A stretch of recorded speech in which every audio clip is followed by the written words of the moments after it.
orange and blue today. And yeah, Bo Nix. A lot of buzz being picked up about Bo Nix of the Denver Broncos, but maybe moving back, Mace. Let's talk about this and these latest Bo Nix comparisons. Dare I say, if these comparisons and these rumors about moving back for him are true, are the Broncos trying to have their cake and eat it too? Right.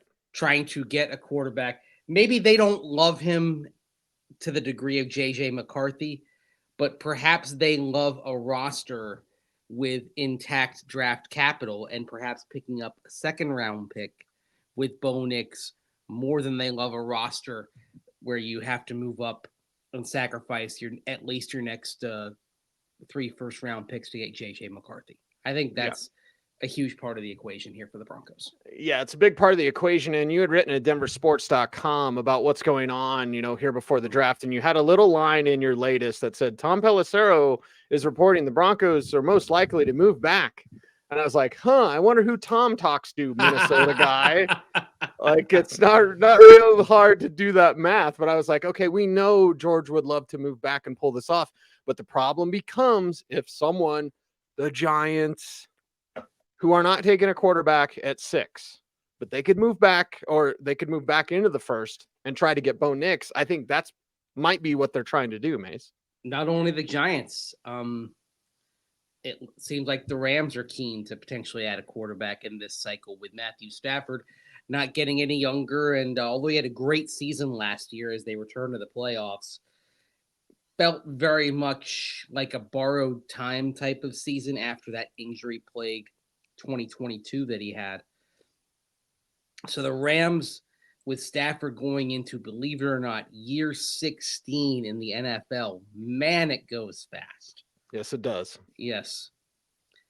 With Stafford at that point, now they're taking an earnest look at the quarterbacks. And I would say this, if Sean McVay believes that Bo Nix might be the answer for him, that should give everyone pause before they really diss the prospects of Nick succeeding in the NFL. I mean, obviously it's a rigid system that we know that, but if he believes in Bo Nix's talent enough to where there are starting to be some rumors about the Rams having interest, then it may be a situation where the Broncos can move down, but maybe only can move down but so far. Like I did a mock draft last night. I moved down twice, picked Bo Nix at 31. Cease, I don't think that's happening. Yeah. Bo Nix will go off the board, whether it's the Giants or the Rams are perfect. In the Rams, they were in the Sam Howell thing, right? Yes. They were in the Sam Howell thing. So it's like, okay, you see them and their interest in Nix fits Sean Payton. Nix fits Sean McVay too. So he doesn't fit everywhere. But let's not pretend like this guy's a second round pick that's getting overdrafted. He should be a top 15 pick.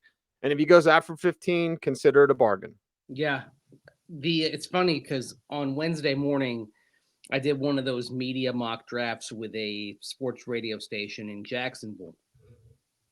And in those media mock drafts, you can't trade down. And so I got a draft board at 12 in which 4 quarterbacks were gone. J.J. McCarthy had actually gone 11 in that mock draft. Stings the nostrils.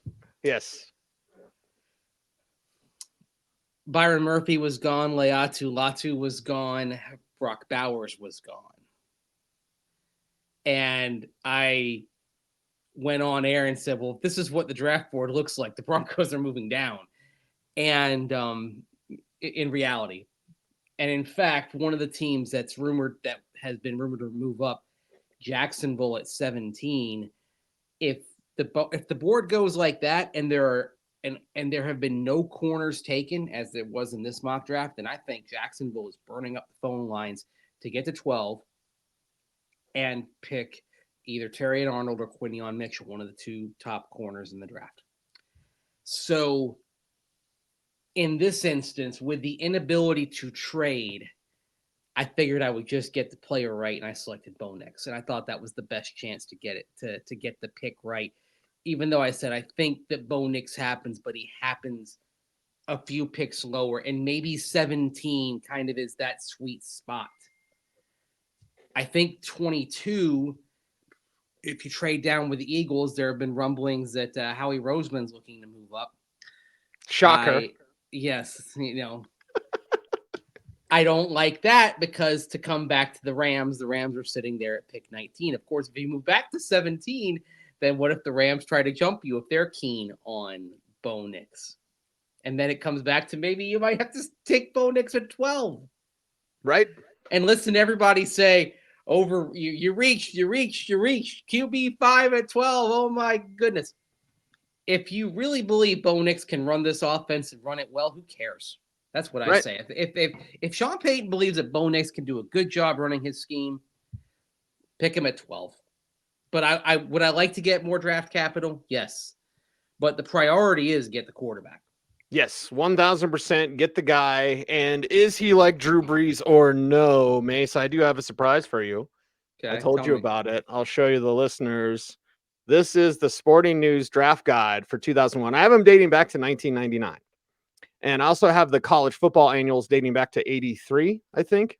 Anyway, so I wanted to read to you just what they thought of Drew Brees coming out. They even had a big write-up about him, about Drew Brees right here, right? And the headline of the article says, Drew Brees has intelligence, mobility, and winning mentality, but is it enough to overcome his lack of height and a powerful arm? It all may depend on the scheme of his new team. It's all about fit. So let me just read you this scouting report. By the way, they had him mock to the Steelers that year in the first round. Oh, wow. Does that hurt you a little bit, Mr. It Pittsburgh does. fan? It does. Drew Brees, number 2 quarterback that year. Number 1, Michael Vick, of course. Drew Brees, this is what they say about arm strength. Has worked to improve it, but still lacks a great rifle. Has tremendous touch, but can't sit in the pocket and pick apart teams on the perimeter like Brett Favre or Drew Bledsoe. Will struggle to throw the deep out. Mediocre combine performance caused and raised more questions. Who does that sound like? Well, I thought Bo Nix was a little better than mediocre at the combine. Mm-hmm. And Bo Nix is taller than Drew Brees. Yes. But aside from that, yeah, very similar. Very similar. Yes, and honestly, that sounds a lot like J.J. McCarthy to me. This one says, pocket awareness, has the footwork, vision, and instincts to avoid the rush, understands the blitz and how to beat it, both throwing and running, feels the pressure, and makes quick decisions. Does that sound like Bo Nix? Yeah.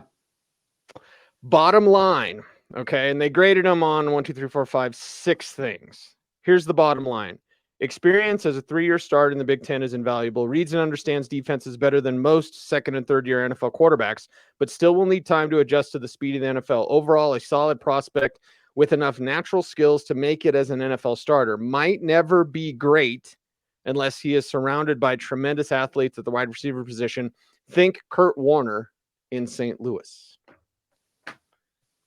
I thought that was interesting. That's actually really good. Okay, so let's talk not Drew Brees necessarily. Let's talk Kurt Warner. Mm-hmm. You know, and Bo Nix, the Hall of Famer. I'm very uncomfortable comparing guys to Hall of Fame players. Okay, but what did Kurt Warner do compared to what Bo Nix does? It's kind of the same. We've played the clips of Kurt Warner himself talking about Bo Nix. Bo Nix likes him. Sean McVay likes him. Sean Payton likes him. I think Broncos fans should like him, even if they take him at 12. It's not overdrafting him at 12. Yeah. The one thing I would say is that Kurt Warner had a bit more on the deep ball than Bo Nix has. Like that. Yes. Although strangely enough with Kurt Warner, it kind of came later, right? Because in arena football, the field is narrow. You don't have to throw that deep out. It was kind of a revelation on Kurt Warner when he got to the NFL and he could throw those deep outs really well. But the thing of it was that he could do all the rhythm and timing stuff. Mm-hmm. And okay, he didn't have a cannon like some other quarterbacks did, but he could also make up for the fact that he didn't have a cannon by being exceptional under pressure. What is Bo Nix under pressure? How many times have we talked about Bo Nix's numbers when he's under pressure? 1,000%, almost 9 yards of passing attempt compared to Caleb Williams, who's at 3.9. Bo Nix is at 8.9. Yeah. You hit it on the head. Timing and rhythm, do the easy stuff, make the easy stuff easy. And then when it's hard, attack. Mm-hmm. That's what Bo Nix does. And he's smart. Yep. He's going to be able supercomputer. Scouts are Yeah, saying supercomputer. Yes, he's going to be able to process quickly. He's going to be able to ingest the offense. Even though I don't have him highly graded as, say, Drake May, for example, I think Bo Nix is more ready to go right away, in part because we have a little bit more knowledge on the processor than we do on Drake May at this point. I still think Drake May's ceiling is higher in a couple of years. Sure. If you kind of get him in the right environment and can take your time with him, that's where, and I hate to say this name because I don't want to compare anybody to Patrick Mahomes, but there's some Mahomes qualities. There's some Herbert qualities it's just, can you get him to a level of processing and reading the field quickly enough and then take advantage of those gifts that he possesses. Bo Nix may not have those traits, but he had, the thing I'll say for Bo Nix is he has the ability to get 90% of what you're doing offensively really well. The 10% is where you start getting into the deep balls, the deep outs. Right. But at the same time, we talk about pressure. If you can operate under pressure, then you don't have to have the greatest deep ball. Because when you're operating under pressure, what's usually happening? You got one-on-one coverage. One-on-one. Right? Mm-hmm. Yes, you don't have safety help.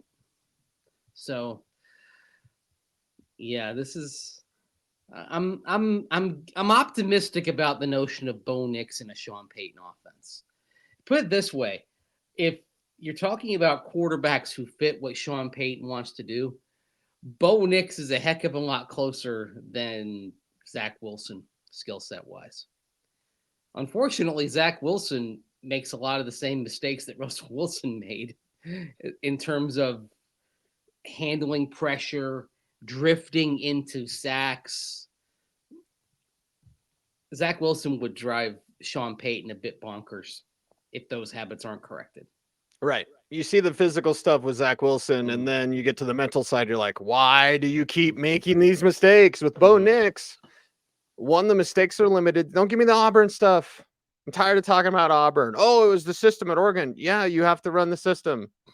That's what every quarterback's a game manager to a certain point, and you have to make the easy stuff easy. The one problem that I have with Drake May is that he makes the easy stuff hard because he's hero. He's here. He's a superhero, right? He's got the cape, and it's like he can make those daring do throws, but then the easy stuff he tries to make them harder than they should be. Bo Nix makes the easy stuff easy, and when you pressure him, he makes you pay. And I think that's a skill like Drew Brees. And for everyone, nobody saw it coming. In this other draft guide, this is from 99. Yeah. They have Tom Brady as a third-round pick. Wait, that's the number 5 quarterback. That's 2000. 2000. Show me the cover again. Ron Dane. I see a future Bronco, Ron Dane. I see Peter Warwick. Yeah. Show me the other cover again, the 01 cover. Michael Vick. Michael Vick. But that receiver, that's David Terrell, is it not? Yes, it is. Yep. Another future Bronco. Because remember, he came through a few years later. Yes, he did. There wasn't a first rounder that Mike Shanahan didn't want to get his hands on at some point. I mean, always. That was a pattern, right? He got Ron Dane a few years later. He got David Terrell a few years later. Got Garrison Hurst at the end of his career. Luther Ellis, Marco Coleman, Courtney Brown, Gerard Warren. I mean, that was the theme of like the mid-2000s Broncos. Like if you were a declining former first-round pick, or maybe you were considered a bust, you'll get a chance in Denver. Sean Payton bringing Zach Wilson's kind of right out of the same playbook if you think about it. Exactly. Yeah, yes. It's old Raiders mentality, which I know people will hate when I say that. Plus, I also wanted to show you this, Mace, because this is a spotlight on Tom Brady. Nobody saw him coming. No, he was their number 5 quarterback, and I think it's Vinny Iyer who wrote this. Yeah. He had him as number, compared him to Ryan Greasy, and then wrote a big old spotlight on him right here.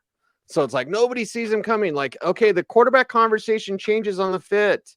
Bo Nix conversation. And yes, if Bo Nix is drafted, I'll be excited. If the Broncos move up for JJ, I'll be incredibly excited. But I'll tell you this, if they stay put at 12 and they get Bo Nix, I'll still be excited. You want to talk? You want to talk about the quarterbacks and the order they went in the draft in 2000, by the way? Sure. Real quick. The Brady 6. Okay. Chad Pennington was the first one. Had a pretty good career until really I thought was on track. And Nathaniel Hack talked about this a couple of years ago, was really on track to have a great career until he got injured in the preseason, which is part of why Nathaniel Hackett doesn't want to play his starters in the preseason, is because he fears Chad Pennington 2.0. Right. Here's where it gets shaky. Gio Carmazzi to San Francisco, 3rd round. Can you tell me where Giovanni Carmazzi went to school? He was a Vatech guy, right? Nope, Hofstra. Hofstra, okay. Yes. Chris Redmond went to Baltimore, actually started for the Ravens against the Broncos a couple of years later on Monday Night Football, the game best remembered for the missed field goal return at the end of the first half where Keith Burns got blown up. As Tom Jackson would say, from Louisville. T. Martin out of the University of Tennessee, Peyton Manning's successor. He's a quarterback who went to your Pittsburgh Steelers season. Beat Florida, something Peyton didn't do. Sorry, Peyton. Yeah, yes. So Pennington, Carmazzi, Redmond, T. Martin, Mark Bolger picked by New Orleans. And Bolger would end up having a pretty decent career when he got to the Rams, actually Kurt Warner's successor. Right. And then, sort of how things end up going, Bolger washed out and Kurt Warner ended up having that late career revival in Arizona. Mm-hmm. And then 16 picks before Tom Brady. Do you remember this name? I do. Spurgeon Wynn. Yes. Spurgeon Wynn from a school that doesn't even have the same name anymore. It was Southwest Texas State. Now it's Texas State in the Sun Belt. He's one of, if you see those Browns fans that have the jerseys with all the QB names on them, you'll see Wynn's surname on there. Yes. Right. And so not to say that Bo Nix is Tom Brady, because Brady was QB7 that year, right? Mm-hmm. Oh, QB7. You're taking QB5 at 12. Yeah. Not every year is the same. Exactly. So, by the way, the quarterbacks after that included some, at least one familiar name. Todd Husak, Jawan Sider, Tim Rattay briefly had a moment in San Francisco. Jarius Jackson, Broncos picked him in the 7th round, and he ended up hanging around for 4 years. Yep. They tried to convert him to a defensive back in 2004. Yep. In camp. It didn't work out. The thing with Jarius, he actually went on to have a really good career as a CFL quarterback. He played 8 seasons in the CFL, and actually to this day is a coach. Like, he went straight from playing to coaching. He is the offensive coordinator for the Edmonton Elks. So one of those guys, and it happens sometimes, went to Canada, never came back. Yeah, just stay up there, right? Just Make stay. a living. Yep. Yeah. It's football, right? I mean, it is. Yeah. And some guys fit that. By the way, it was Drunken Miller who I was thinking was Vatech. That's why I got messed up on Carmazzi. Did you call him Drunken Miller? You just did. It's Drunken Miller. I call him Drunken Miller. Oh my gosh. Yeah. And then I thought, who's the one that got in trouble? I won't get into what they did allegedly, but I was like, one of those two, Carmazzi or Drunken Miller, got arrested, I think. Anyway. Maybe I'm totally wrong. Don't bring it up because we don't want YouTube to demonetize it. I thought Carmazzi. I think it was our Carmazzi, yeah. And that was Steve Walsh. Like, Steve Walsh, what are you doing, man? Like, what are you there at the end? Consulting, talking about. I've heard the quotes about. Oh, I loved Carmazzi. Like, what? Okay. You said Steve Walsh. Bill Walsh. Sorry, Steve Walsh. Yeah. Now, Bill Walsh, I thought, loved Jake Plummer in that cycle. He did love Jake Plummer as well. And they picked Drunken Miller instead. Yes. Back in 1997. Yeah, so Jim Druckenmiller was charged with malicious wounding in a bar brawl when he was in college. And then he was acquitted on rape charges. Acquitted, okay? So there you go. He's been in the business world for the last 20 years. Gio Carmazzi, last that we heard about him, he was a farmer, a yoga practitioner, and owner of 5 goats who didn't own a television. Owner of 5 goats. Okay. Because they did something on him. You were mentioning the Brady 6, right? Mhm. Yeah. So ESPN caught up with him. He stayed in California. He lived in Northern California, and 5 goats. I mean, I guess it's better than sheep. I suppose so. All right. They can get the guy. Yeah. They can get the guy at 12. They could move back and get him as well. But do not think that Bo Nix is. I think some people would be surprised by how much interest there is in Bo Nix, and you just simply shouldn't be. Yeah. He's not making it out of day one. Yep. If you think you're going to get him in the second round, I think you're going to be disappointed. And this, when it comes down to it, Cease, this may be a 7 QB first round. It's at least 6. I know that. 7 can't be Rattler. It can't be. It cannot be Rattler. I'm kidding. Yeah, it'll be 6. Wouldn't it be funny though? Because there are teams that do like Rattler. I know 6 in the top 13. 6 in the top. Yeah. Because the Raiders are sitting there loving Michael Penix and can't get Jaden Daniels because we got a rumors show coming up for you on Thursday. So we're going to go over the rumors and the buzz. By the way, Jacksonville is picking up the phone. I'll tell you for who, but that's on tomorrow's show, on Thursday's show, right before the draft. Mace. Yes. Yeah. But yeah, it's wild to think about this. If Penix goes 13, if the Broncos have traded down to 17, even 17, you're sitting nervously for 3 picks. Yeah. And imagine the daggers Sean Payton would be throwing at George Payton if they move back, and then the Raiders and the Rams pick picks, them, and the Rams jump them. Oh, yeah. Oh my! I hope. And I gotta get fired during the draft. Camera in the room. Oh dear! Oh dear! Yeah, I don't want that for George, man. I don't want that for George, but Sean would be pissed. He'd be super, super upset. Anyway, let's do a rumor show on Thursday again after the draft. Mace and I will be getting together late night OBT. I think we'll have the lights out for that one, Mace. Yeah, I'm gonna go. I've already figured out what I'm gonna do in my spot in Denver. I'm gonna go a little low lighting. I mean, I really want. We could always meet in the studio because I'll be at Dave and Buster's. You'll be at Dove Valley. Like, ooh, we could. I can run a camera. I think. I mean, we could do that, and then, yeah. I mean, we could do that. Then you can give me a ride home. There you go. All right, we'll talk about it. I have no car for these few days. My car's gonna be at the. It's gonna be at the airport. Okay, we'll make it work. He's Andrew Mason. I am Cecil Lammey. We are Orange Blue today. Mace, how can they help us out on YouTube? Like, comment, share, subscribe, hit that notification bell so that you never miss a vid. That's right. He is Andrew Mason. Follow him on the socials at Mace Denver. I'm at Cecil Lammey saying OBT is BFD. Thanks for watching. Stay tuned. And stay frosty.